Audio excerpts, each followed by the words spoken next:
Lahat po ng pelikula niyo ni Bea Alonzo, pinanood ko po, first day. Kasali po ako sa 3 black screening. Sobrang fan niyo po ako. Bukas na kita atin sa sakayan. Saan ka na muna.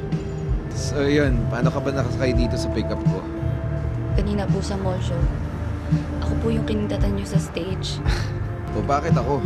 Ang dami namang artista dyan, di ba? Ang daming mas gwapo pa nga sa akin.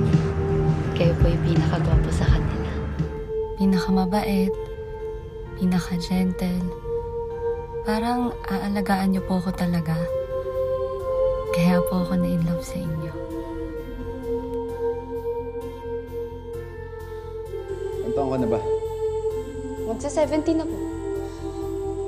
Magsa-17 na sa November. 16. Bahala, pero pag ikaw nalasing ha. Hindi na ako bata.